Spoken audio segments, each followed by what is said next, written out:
খুশি, আমরা কত খুশি। তারা বেশি বেশি টাকা রুজি করতো, আমরা রে দিতা। বিগত ৫ বছর ধরে ৭০ জন সুবিধাবঞ্চিত ও সচ্ছল নারী পুরুষদের নিয়মিত সাময়িক বাধা দিয়ে যাচ্ছেন যুক্তরাষ্ট্র প্রবাসী আব্দুল কালাম।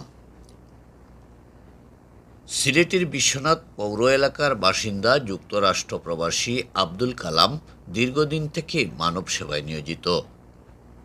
প্রবাসী আব্দুল কালামের পিতা হাজী রইস আলী, মাতা মুসাম্মদ আমিরুন বিবি ও বড় ভাই হাজী আব্দুর রহিম স্মরণে এ উদ্যোগ গ্রহণ করেন তিনি।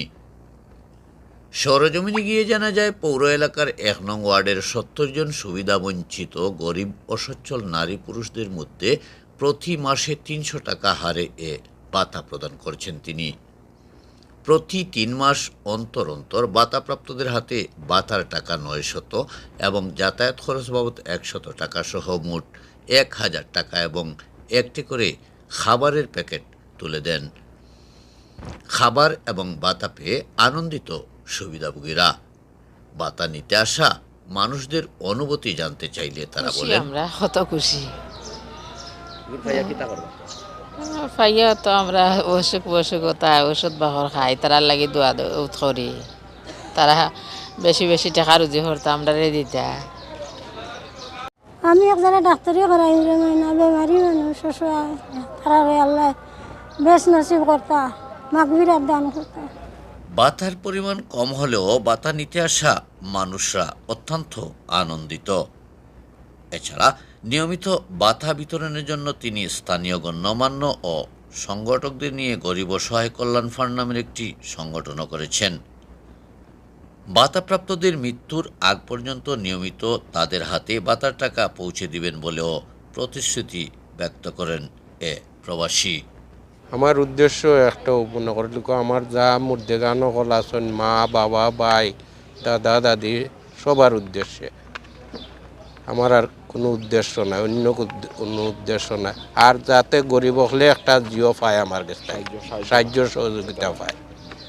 ব্যাংকের আইকে তো মনে করল এই টাকাটা খেয়ে খাইতো, আমার তো দরকার নাই ব্যাংক রাখার।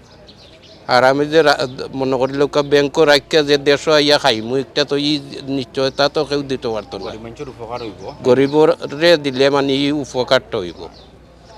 দেওয়ার পরে আপনার তখন কিলা শান্তি লাগে? আমার কাছে খুব ভালো লাগে, আমি আনন্দিত বেশিরভাগও যে তারা যে আমার কাছ থেকে সহযোগিতা পার বা তারা আমার দ্বারা যে জিওটা করে দোয়া করে অতটুকু আমার জিও। আমার ইচ্ছা একটা মনে করি লোক শুরু করছি, মনে করি লোক এর চেয়ে আরো বড়ভাবে যাতে করতাম পারি। মনে করি লোক অন্য আছে মনে করি 65 থেকে 70 জন। আমি চাই আর যে মনে করি লোক এই সংগঠনটা মনে করি লোক অন্তত 2 থেকে 250 হইতো। আমি ওলার চেষ্টাতে আছি আর কি।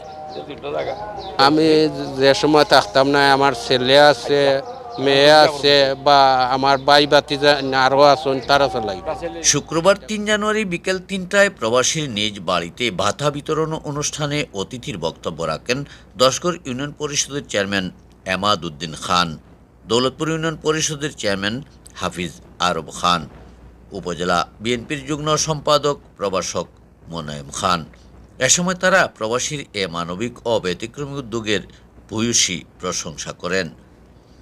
গরিব অসহায় কল্যাণ ফান্ডের চেয়ারম্যান ও যুক্তরাষ্ট্র প্রবাসী আব্দুল কালামের সভাপতিত্বে ও কল্যাণ ফান্ডের অন্যতম সদস্য ছাত্রনেতা আব্দুল কাইয়ুমের পরিচালনায় অনুষ্ঠানে বক্তব্য রাখেন অলংখারী ইউনিয়ন ওয়েলফেয়ার ট্রাস্টের সভাপতি বাবরুল হোসেন বাবুল, যুক্তরাষ্ট্র প্রবাসী কল্যাণ সমিতির সভাপতি মনির আহমদ, সাবেক ছাত্রনেতা প্রবাসী আব্দুল বাসিত বকুল, উপজেলা বিএনপির সাবেক যুগ্ম সম্পাদক আব্দুল কুদ্দুস, ইউনিয়ন বিএনপির যুগ্ম সম্পাদক দুলাল মিয়া, কল্যাণ ফান্ডের উপদেষ্টা শমসু মিয়া লালা, সভাপতি হারুনুর রশিদ ও সাধারণ সম্পাদক রাজ্জাক মিয়া রাজ্জাক। অনুষ্ঠানের শুরুতেই দোয়া পরিচালনা করেন মাদ্রাসার শিক্ষক মুফতি শামসুল ইসলাম। সুবিধাবঞ্চিত মানুষের মুখে ফুটবে হাসি, এমনটাই প্রত্যাশা সকলের। তৌফিকুর রহমান হাবিব, সত্যের সন্ধানে আমাদের পথ চলা।